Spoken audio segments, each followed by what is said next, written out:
Hey everybody, it's Christina with Symphony, and today we're talking about foot pain and plantar fasciitis.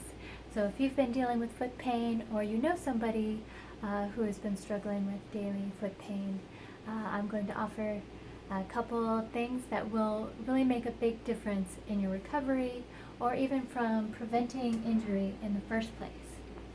So I am a barefoot massage therapist. I work with my feet all the time. I've dealt with plantar fasciitis before, and I've had clients who've had it. Healing is totally possible, and I'd love to help you if you have any questions or concerns. But first of all, I just want to show you the plantar fascia attaches from the heel all the way up the foot to the big toe.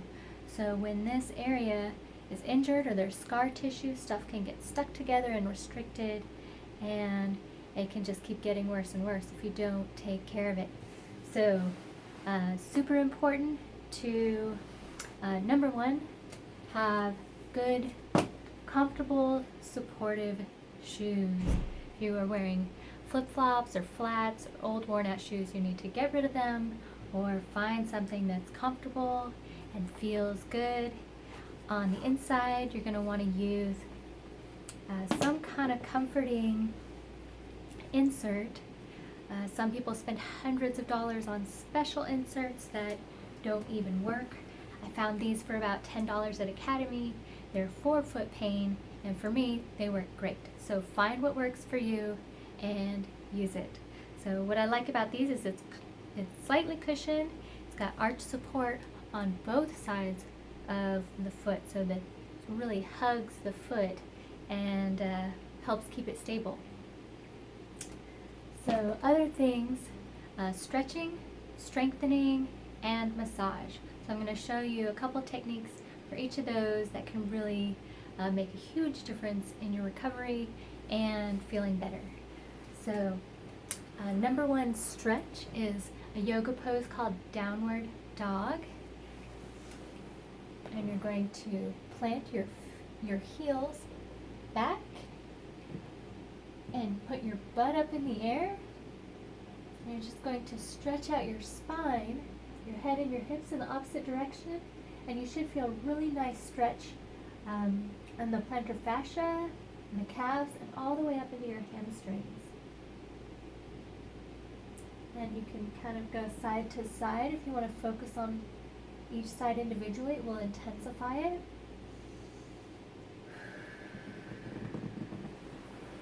And that is a very potent, powerful stretch that I do every day, and it can go a really long way in helping you recover. So for strengthening the calves, this is the number one exercise that I recommend for foot pain and plantar fasciitis recovery are calf raises. If you have a stairway with some railings you can hold on to, that would be perfect. I'm going to use my massage table and hold on to my Ashiatsu bars, and I'll demonstrate this. You'll stand on the edge of the stair and sink your heels down for 3 seconds, and then push up for 2 seconds. Down for 3, and up for 2. So it's really that simple. I would suggest doing a set of 10, and maybe do 2 or 3 sets of 10 if you're comfortable with that. This is one of those exercises that if you're not used to doing it, you'll really feel it the next day. So, but a little bit can go a long way. So just keep at it. A little bit every day will definitely help. So other techniques that can help is massage.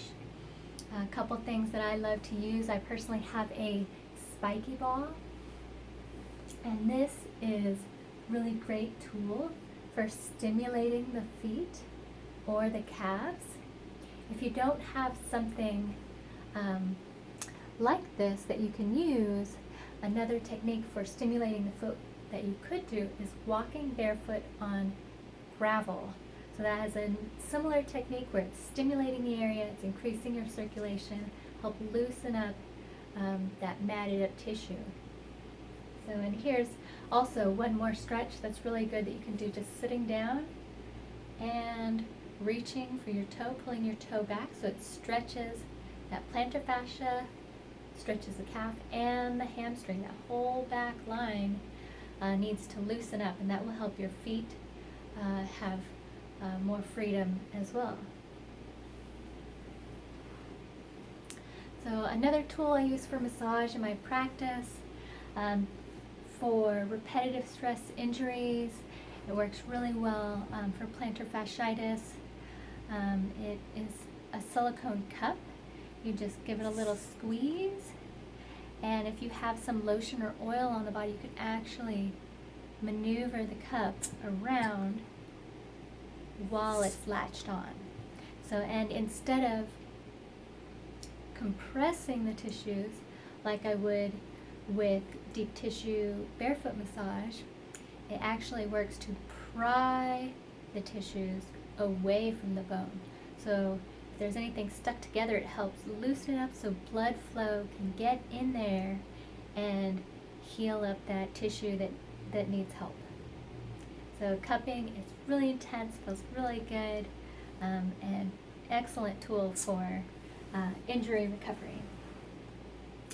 So lastly, for massage, I have this, which yes, this is a very large fork, but what's great about it is you can just find anything around your house that is easy to hold on to and has a nice smooth edge. And I'll use this to just glide over the tissues, and with a tool like this that's stainless steel, you can feel a little bit of vibration through the tool when you run into any kind of scar tissue. So it gives you a good idea of what's going on in there, and you can also get really specific on the areas that you're feeling it in. And so you can loosen that up. And if you really get in there good and you get things moving around, if it feels hot and inflamed, it can help to use a cold pack to help it cool down and keep that circulation moving. And some inflammation is good when you're breaking up scar tissue. That means you're getting things moving, and that's what you need to do to get to the next step of recovery. So I have one more thing for people who feel pain right in the morning, which is a common sign of plantar fasciitis. There's a night splint that you would slip your foot into and just Velcro onto your foot. You wear that only overnight, so that when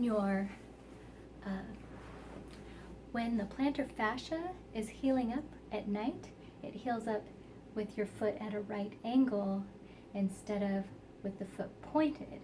If you sleep with the foot pointed and it's healing up and you go to take that first step in the morning, it stretches out. It can actually tear some of that area that's been healing, and as a result create more injury and more scar tissue.